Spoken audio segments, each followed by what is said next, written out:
Hi guys, it's Quinn. If you appreciate my content, hit the like button. It's really the only way to get the YouTube algorithm to circulate my videos. Today we're going to talk about the Dune Encyclopedia.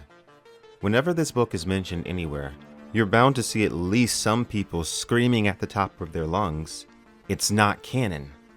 And while they are technically correct, many Dune fans, including myself, still consider the encyclopedia to be the definitive history of the Dune Saga outside of the 6 books published by Frank Herbert in the main Dune series. In this video, I will explain the history of the Dune Encyclopedia and how it came to be, as well as a bit about the controversy over what should be viewed as the official history of the Dune Saga. The Dune Encyclopedia was published in 1984, a few years after the book God Emperor of Dune, and before the book Heretics of Dune. Multiple authors contributed to the encyclopedia, but the cover of the book boasted that the work was the complete and authorized guide and the companion to Frank Herbert's masterpiece of imagination. The Dune Encyclopedia has been out of print for decades now. The Herbert estate declared that in 1999, the Dune Encyclopedia was non-canon.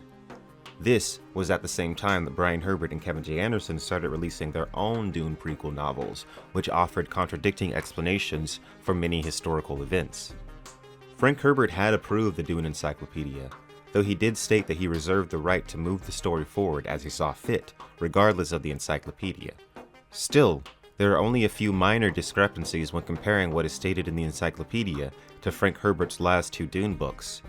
In his introduction to the Dune Encyclopedia, Frank Herbert writes, "I must confess that I found it fascinating to re-enter here some of the sources on which the chronicles are built. As the first Dune fan, I give this encyclopedia my delighted approval, although I hold my own counsel on some of the issues still to be explored as the chronicles unfold." Willis E. McNelly, who wrote a large portion of the Dune Encyclopedia, interviewed Frank Herbert and his wife Beverly Ann Stewart in 1969. At this point, only the first 2 Dune books had been published.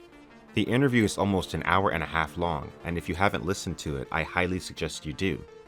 The interview takes place in Frank Herbert's home, and they discuss the origin of Frank Herbert's ideas for Dune, ecology, the life cycle of the sandworms, how the Bene Gesserit powers work, the themes of the book. It's an absolute must-listen for any Dune fan. Listening to the interview, you can really tell that McNelly really has a deep respect for Frank Herbert and for Dune.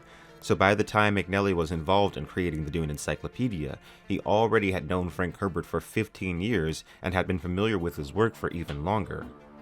According to Frank Herbert in the introduction to the encyclopedia, specialists had been asked to consider many of the questions of Dune, and their findings have been put into the Dune Encyclopedia, helping to provide solutions to some of the enigmas within the main series. Here is a rich background and foreground for the Dune Chronicles, including scholarly bypass and amusing sidelights. Some of the contributions are sure to arouse controversy, based as they are on questionable sources. Others round out long speculation. Specialists have had their field day here with problems geological, biological, astronomical, and mythical, with pronunciations, major biographies, histories, and accounts of little-known figures.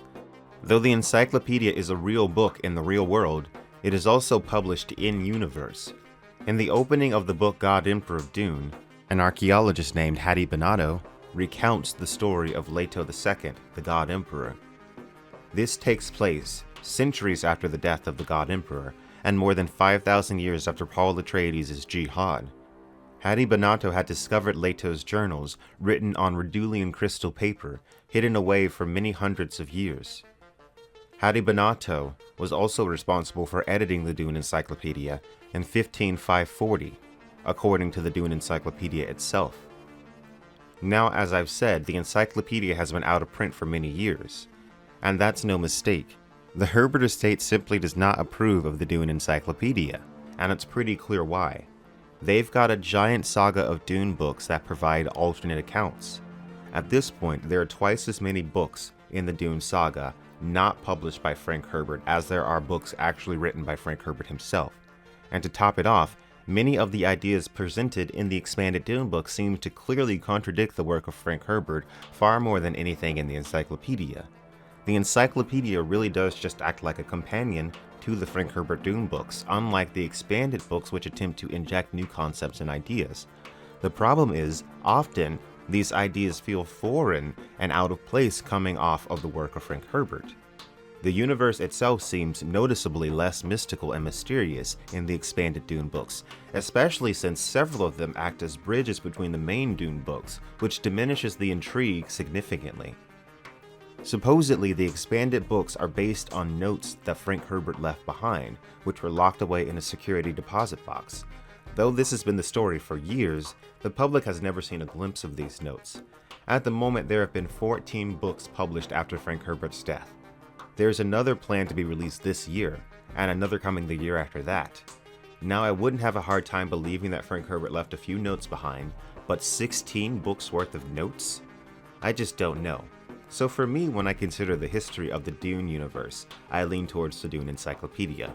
Because at the very least, it was approved by Frank Herbert while he was alive, and there is nothing in it that fundamentally contradicts the themes and ideas of his work. Alright guys, that's all I got for today. Make sure you like and subscribe for more Quinn's ideas. Peace out.